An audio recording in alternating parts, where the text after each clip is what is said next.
Apa sih nilai yang kemudian bisa didapatkan bagi Rasulullah SAW dengan mengembala domba itu?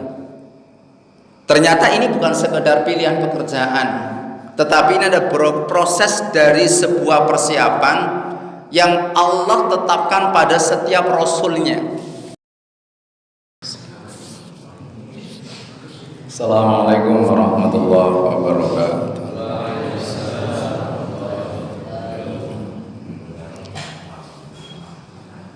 Alhamdulillahilladzi bi ni'matihi tatimmu shalihat. Alhamdulillahilladzi khalaqa baina qulubina fa asbahna bi ni'matihi ikhwana. Alhamdulillahilladzi khalaqal mauta wal hayata liyabluwakum ayyukum ahsanu amala. Asyhadu an la ilaha illallah wahdahu la syarika lah wa asyhadu anna Muhammadan abduhu wa rasuluhu la nabiyya ba'dah. Allahumma salli wa sallim ala nabiyyina Muhammad wa ala alihi wa ashabihi wa man tabi'ahum bi ihsanin ila yaumil qiyamah. Qala Allah Ta'ala fil Qur'anil Karim, a'udzu billahi as-sami'il 'alim minasy syaithanir rajim. Bismillahirrahmanirrahim.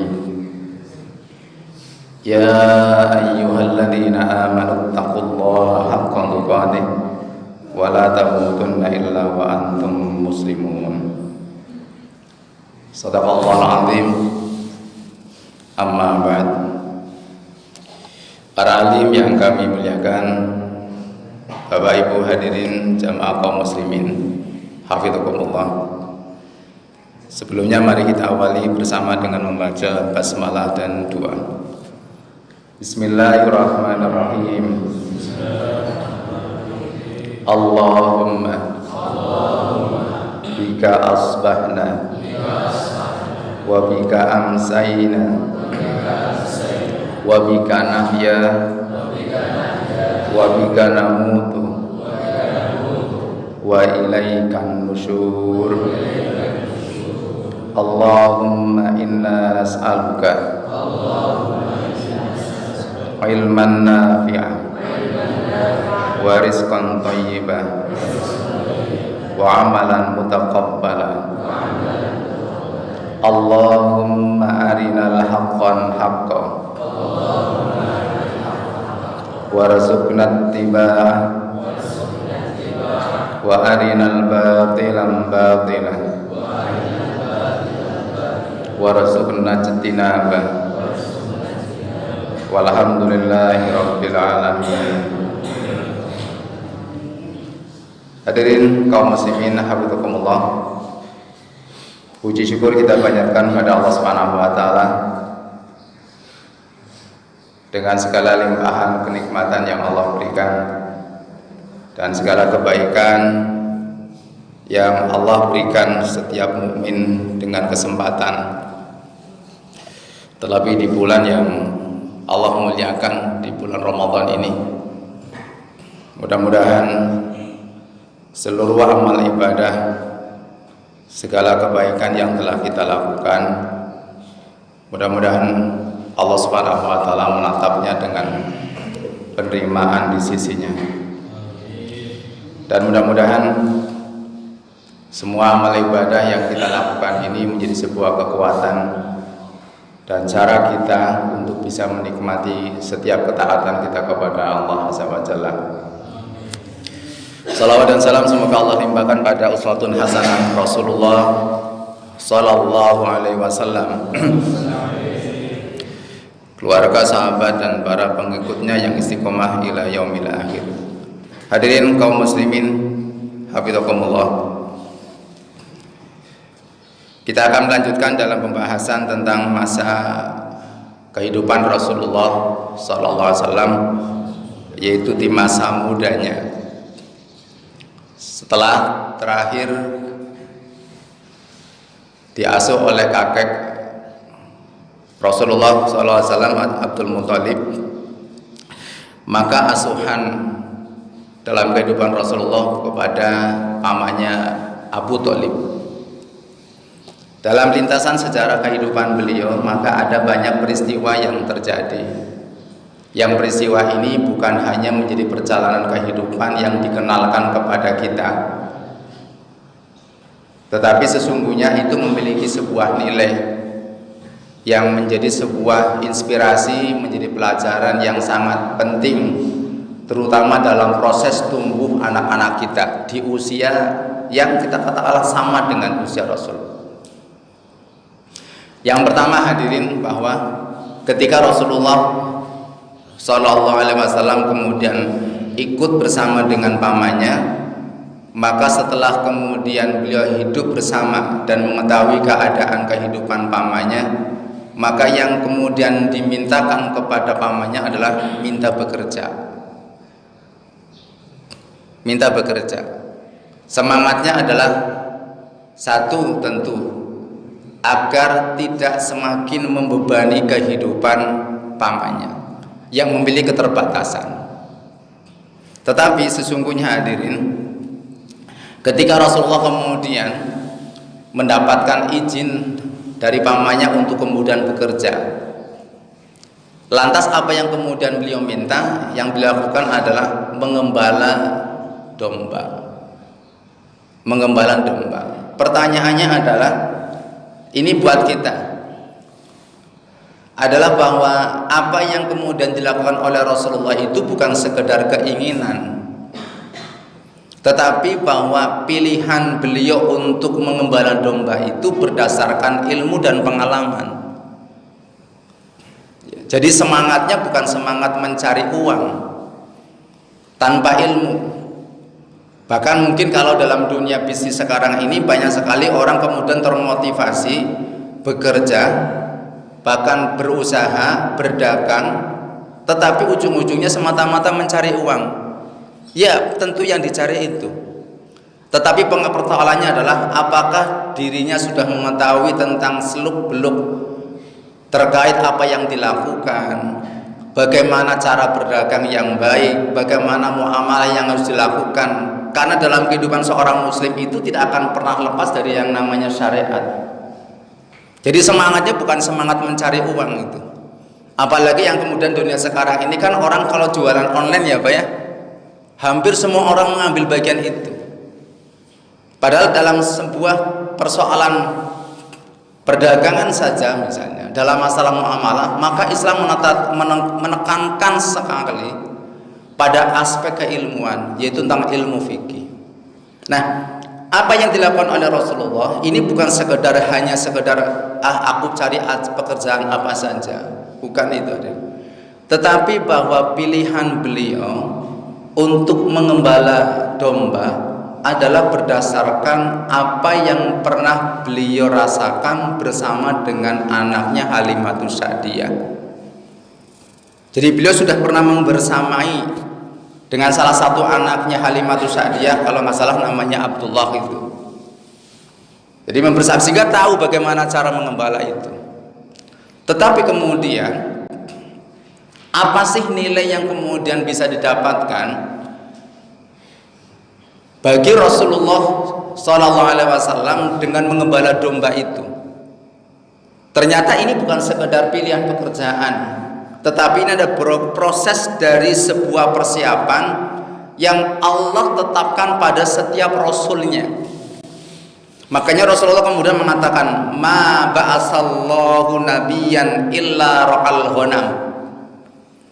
Tidak ada nabi yang Allah utus kecuali pernah mengembala domba.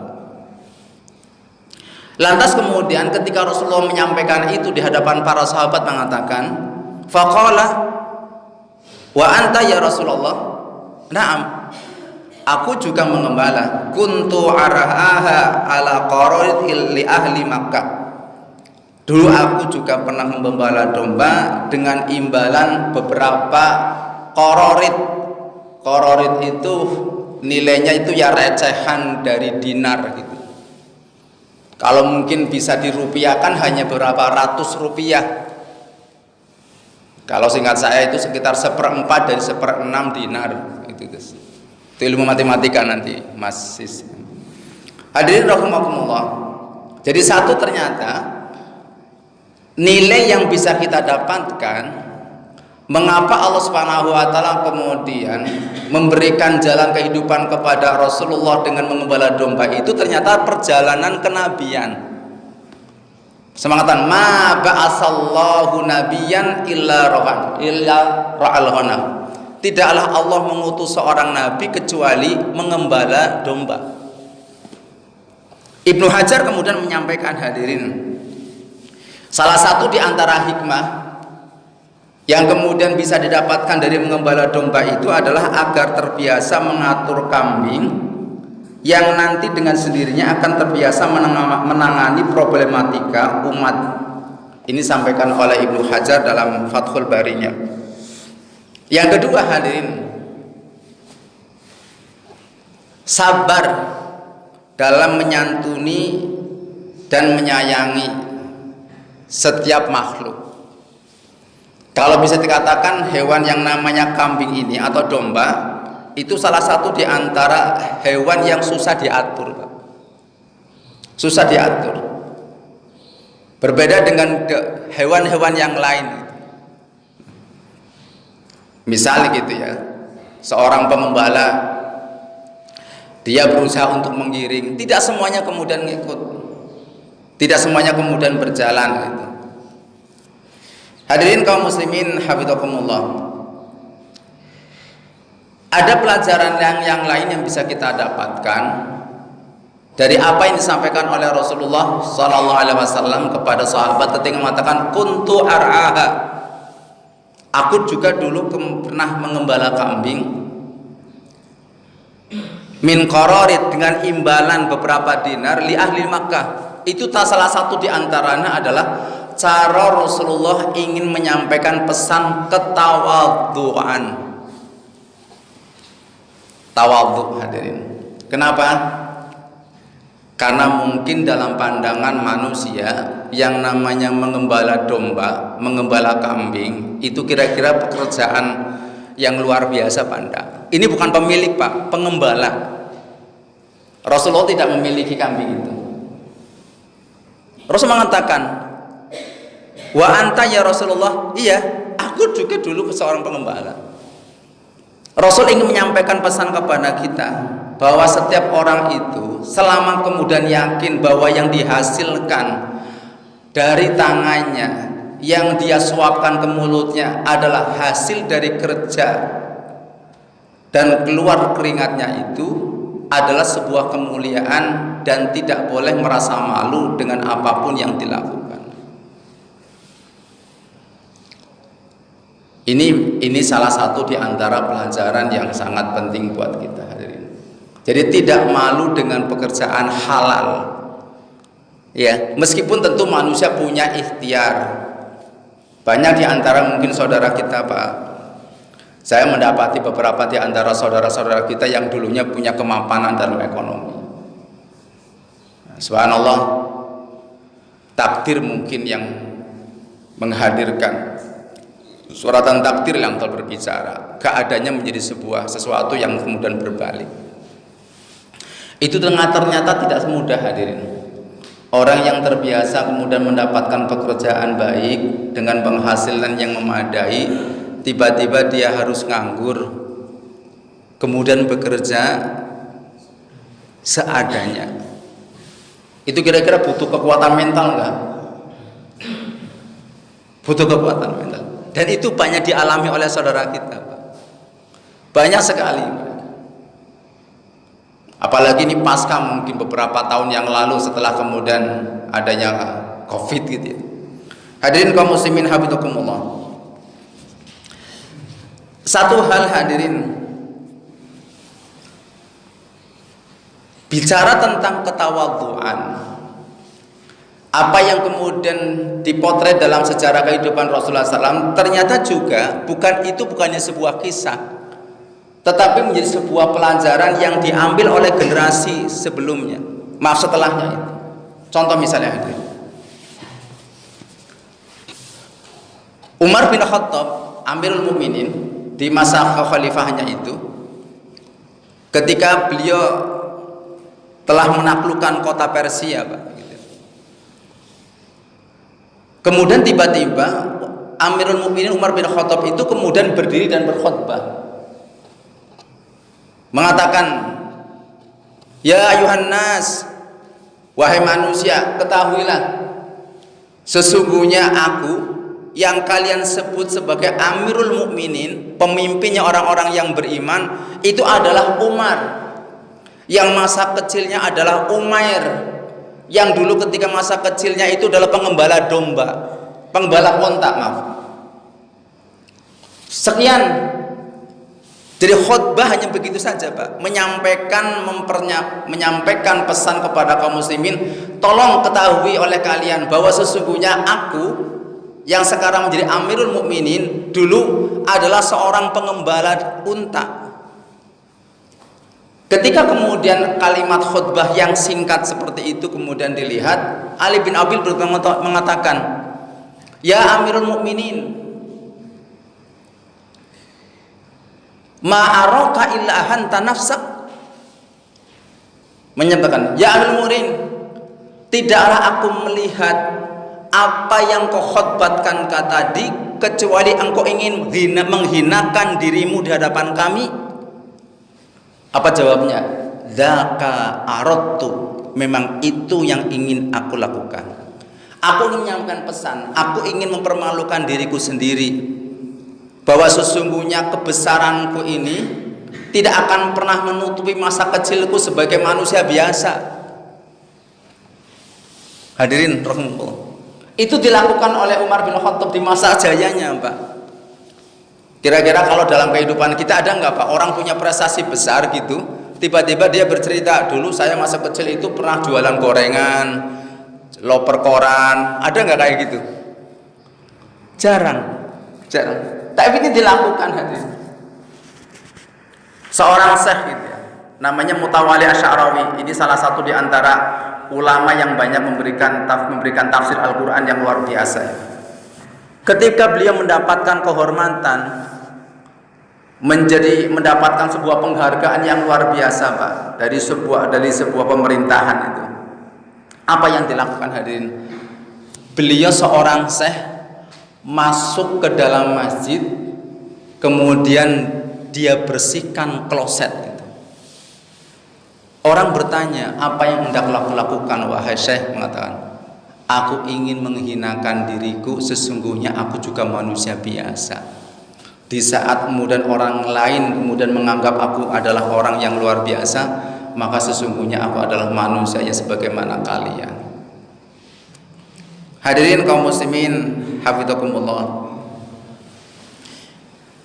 Yang lain adalah di antara pelajaran yang kita dapatkan dari apa yang dilakukan oleh Rasulullah SAW adalah bahwa seorang muslim itu diperintahkan, bahkan sangat dianjurkan untuk tidak memiliki rasa ketergantungan kepada manusia.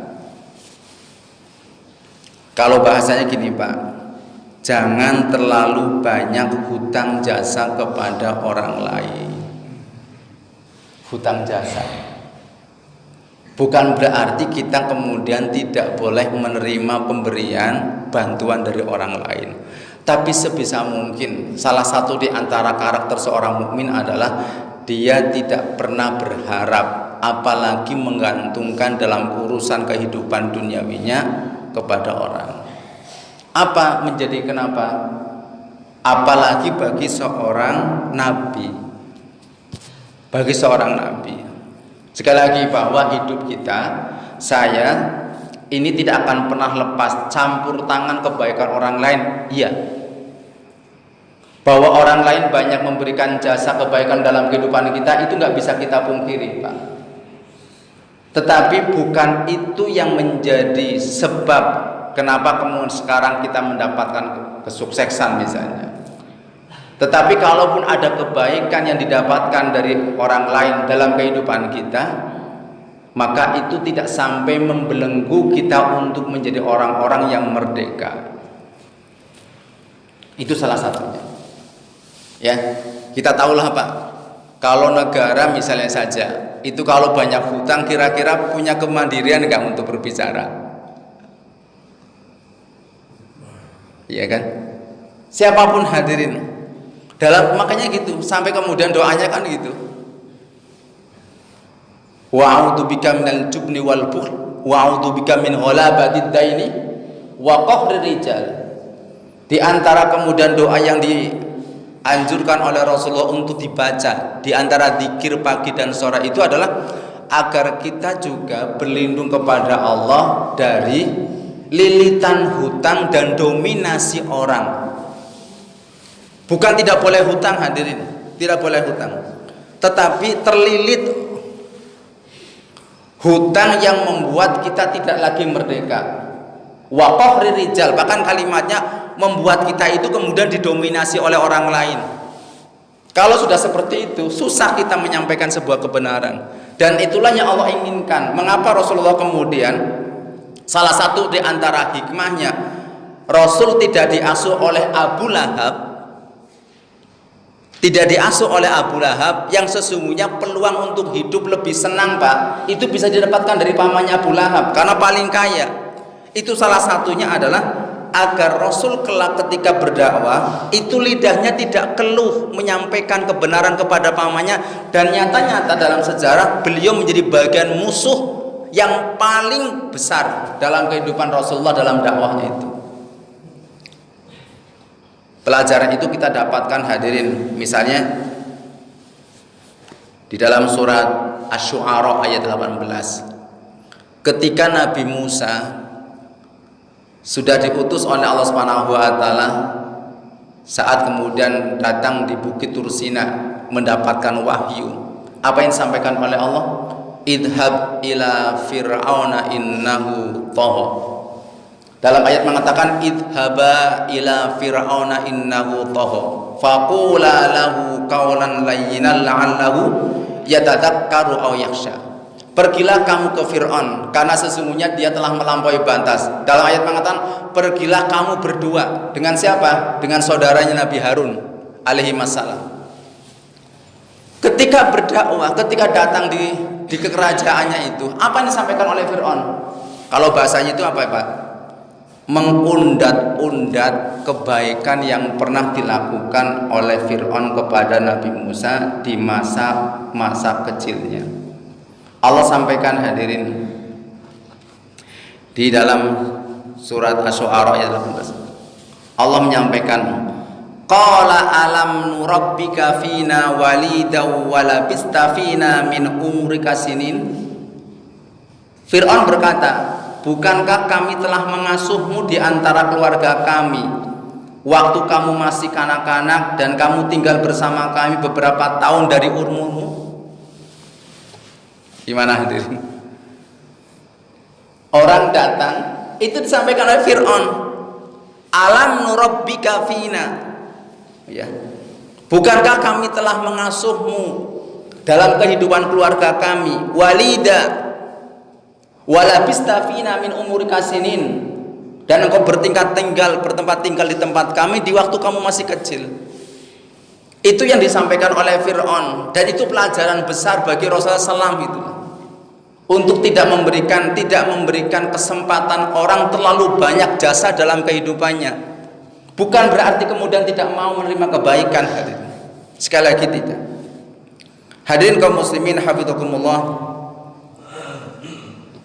Dan dari situlah kemudian kita mendapatkan salah satu pelajaran di antara kemuliaan seorang manusia adalah ketika dia mendapatkan apa yang dinikmati berasal dari hasil kerja kerasnya. Makanya Rasulullah sangat mengapresiasi, sangat menghormati kepada siapapun yang bekerja, bahkan yang mereka bekerja keras sampai kemudian kalau bahasanya apa ya, tangan mereka itu sampai kasar. Ada satu saat Rasulullah itu bertemu dengan seseorang, kemudian seorang pekerja keras Pak, yang tangannya kasar, mungkin tukang batu lah kalau bahasa kita, pekerja batu. Lantas Rasulullah mencium tangannya Pak. Apa kalimat Rasul mengatakan? tangan ini tidak akan disentuh oleh api neraka. Saking mulianya orang yang bekerja dengan halal, apapun pekerjaannya, itu ternyata menjadi salah satu di antara kemuliaan kelak. Kata Rasulullah, tangan ini tidak akan disentuh oleh api neraka. Hadirin rahimahullah, makanya nilai orang yang bekerja itu adalah seperti orang yang berjihad. Hadirin kaum muslimin hafizakumullah.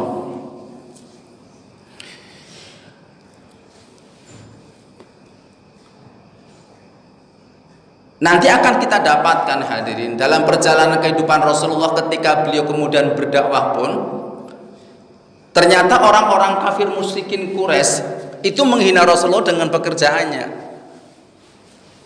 Salah satu di antara yang kemudian disampaikan oleh orang-orang kafir adalah Rasulullah diejek oleh orang-orang musyrikin Quraisy karena sebagai seorang nabi masih berlalu lalang dalam pasar, Pak, untuk berjualan gitu.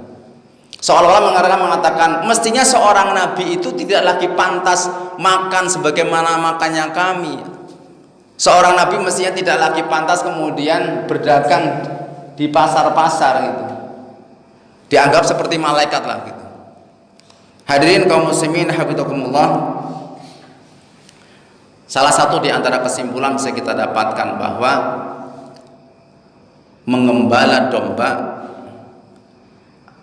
itu bukan sekedar merawat domba. Menggembala adalah bagian cara Allah Subhanahu wa taala mempersiapkan nabinya dengan konsep kepemimpinan dalam kehidupan. Makanya akan kita dapatkan hadirin, bagi seorang pengembala tentu banyak sekali yang dilakukan. Misal, ini bukti bahwa seorang pengembala itu visioner. Kalau bahasa kita itu visioner ya Pak. Pertama, pengembala berusaha untuk mencari padang gembalaan yang subur. Karena apa? Apalagi ini bukan miliknya hadirin. Ya. Pengembala punya tanggung jawab memastikan bahwa ketika dikeluarkan di waktu pagi, pulang sore itu dalam kondisi mereka tidak kelaparan. Maka salah satu di antara tanggung jawab pengembala adalah mencari lahan yang subur. Ketika sudah mendapatkannya, apa yang dilakukan? Apakah cukup membiarkan? Tidak. Tidak hanya sekedar mengarahkan, tetapi juga mereka kemudian pengembala itu menggiring agar yang digembalakan itu berada di tempat yang mereka inginkan. Apa? Sumber makanan yang mereka dapat. Yang ketiga tentu, setelah kemudian gembala itu berada di tempat padang sahara, padang gembalaan gitu, rumput yang banyak, memastikan agar gembalaannya tidak sampai tersesat atau terpisah dari kelompoknya. Memastikan bahwa setiap gembalaannya jangan sampai ada satu ekor pun yang diterkam oleh serigala. Bapak Ibu hadirin rahimakumullah, ini salah satu di antara bentuk cara Allah Subhanahu wa taala menyiapkan calon rasulnya menjadi seorang pemimpin. Dan di balik itu hadirin, di antara hikmah yang kemudian kita dapatkan bagi seorang pengembala adalah memiliki saat untuk bisa mentafakuri kehidupan itu. Karena dia berada di alam yang bebas. Di alam yang bebas itu, dia bisa melihat bagaimana kemudian gerak-gerik hewannya. Seorang pengembala bisa kemudian melihat bagaimana tingkah antara satu hewan gembalaan yang satu dengan yang lain. Dan ini gambaran, itulah nanti potret kehidupan seorang pemimpin ketika dia melihat orang-orang yang dipimpinnya, Pak. Ada yang nurut, tentu. Ada yang susah, ada yang suka membantah, dan itu realitas yang nanti akan didapatkan oleh Rasulullah saat Rasulullah berdakwah di Madinah, Pak. Ada sahabat-sahabat yang kemudian sangat taat luar biasa. Ada di antara sahabat yang kemudian sampai menyakiti Rasulullah dengan lisannya. Ada kelompok orang-orang munafik yang senantiasa menyakiti Rasulullah baik secara mentalitas yang senantiasa kemudian mengganggu dalam perjuangannya. Itu dialami oleh Rasulullah dan itu realitas kehidupan, Pak. Samalah seperti kita, hadirin. Ya. Dalam sekup yang paling kecil saja dalam kehidupan rumah tangga, maka orang tua akan mendapati sangat berbeda antara perilaku satu anak dengan anak yang lain. Alhamdulillah hadirin, Allah memberikan kepada kita anak-anak yang kemudian ketika kita menatapnya membuat hati kita bisa menangis. Tapi juga ada di antara anak-anak kita yang memang membuat kita menangis, tapi mungkin itu cara kita agar lebih dekat kepada Allah. Semuanya ditatap dengan kasih sayang, Pak. Ya.